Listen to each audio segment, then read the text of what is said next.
Γεια σας. Χαίρομαι που είμαστε πάλι μαζί. Αύγουστος. Ο μήνας της Παναγίας. Χρόνια πολλά. Σήμερα της Φανερωμένης. Εύχομαι να σας φανερώσει όλα όσα αποθείτε.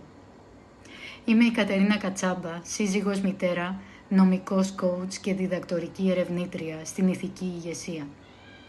Θέλω σήμερα να σας κάνω μια ερώτηση. Πόσο δημοκρατική είναι μια δημοκρατία που αντέχει τη φωνή σου μόνο όταν συμφωνείς μαζί της? Σκεφτείτε το.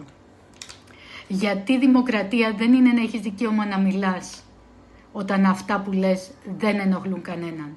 Δημοκρατία είναι να μπορείς να μιλάς όταν ενοχλείς, όταν αμφισβητείς, όταν καταγγέλεις, όταν αρνείσαι να υποταχθείς, όταν λες όχι, εγώ αυτό που βλέπω δεν θα προσποιηθώ ότι δεν το βλέπω.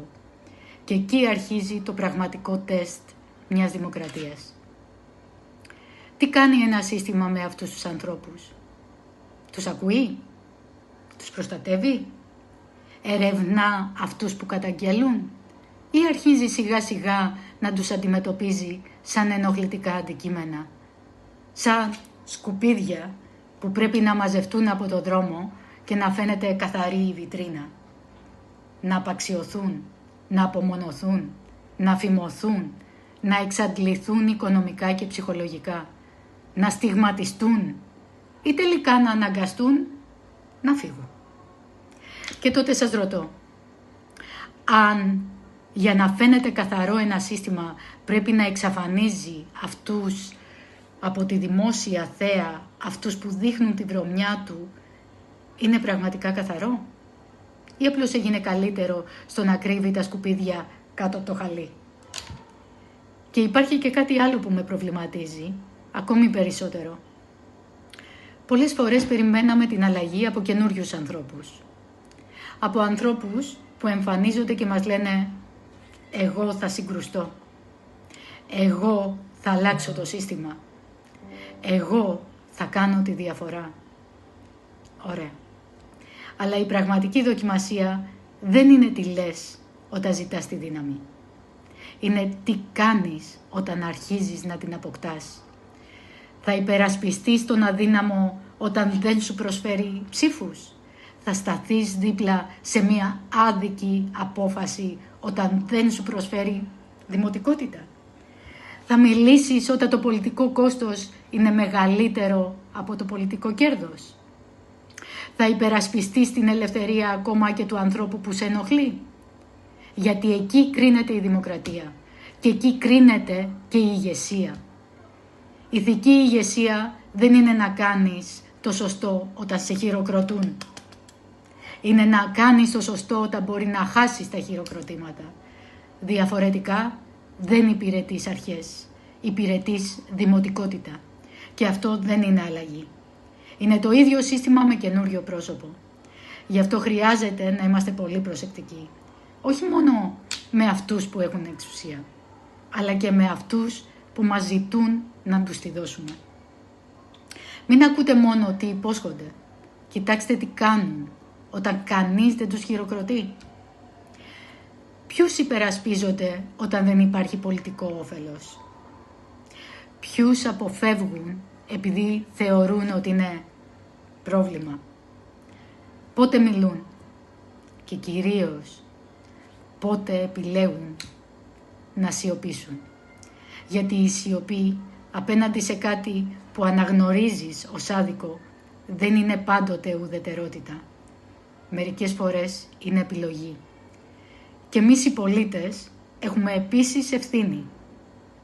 Να μην υποτασσόμαστε στο φόβο. Να μην αποδεχόμαστε τη λογοκρισία ως κανονικότητα.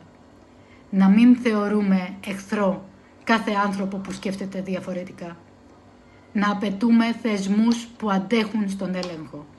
Εξουσία που αντέχει την κριτική. Και ηγεσία που δεν φοβάται την αλήθεια. Γιατί η δημοκρατία δεν κινδυνεύει μόνο όταν κάποιος ανακοινώνει ότι την καταργεί. Κινδυνεύει και όταν λίγο οι άνθρωποι μαθαίνουν ότι είναι ασφαλέστερο να σιωπαίνουν. Όταν αρχίζουν να αυτολογοκρίνονται, όταν σκέφτονται μην μπλέξεις, Μη μιλήσεις. Δεν θα βρεις το δίκιο σου. Κοίτα τη δουλειά σου. Εκεί πρέπει να ανάψει μέσα μας το κόκκινο φως. Γιατί εγώ δεν θέλω μια κοινωνία υπάκουων ανθρώπων. Θέλω μια κοινωνία ελεύθερων ανθρώπων. Ανθρώπων που σκέφτονται, που αμφισβητούν, που ελέγχουν την εξουσία, που μπορούν να διαφωνούν χωρίς να γίνονται εχθροί και που δεν χρειάζονται την άδεια κανενός για να έχουν συνείδηση.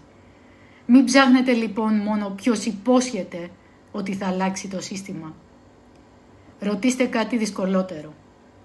Ποιος είναι διατεθειμένος να πληρώσει προσωπικό κόστος για να υπερασπιστεί αυτό που λέει ότι πιστεύει. Εκεί θα αρχίσουμε να ξεχωρίζουμε την πραγματική ηγεσία από την παράσταση. Τη δημοκρατία από τη βιτρίνα.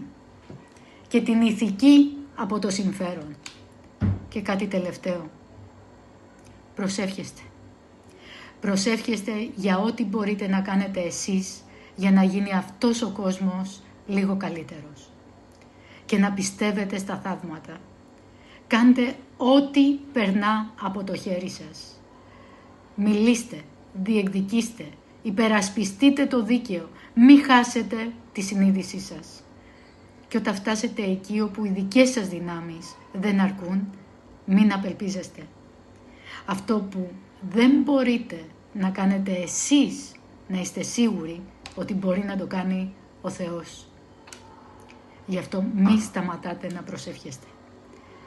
Μην σταματάτε να ελπίζετε.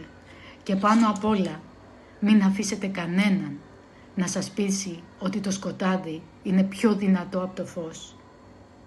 Είμαι η Κατερίνα Κατσάμπα, σύζυγος, μητέρα, νομικός, coach και διδακτορική ερευνήτρια στην ηθική ηγεσία. Και σας μιλάω με πίστη, πάθος, προοπτική. Εσείς τι πιστεύετε? Πότε μια δημοκρατία πάβει να είναι πραγματικά δημοκρατία?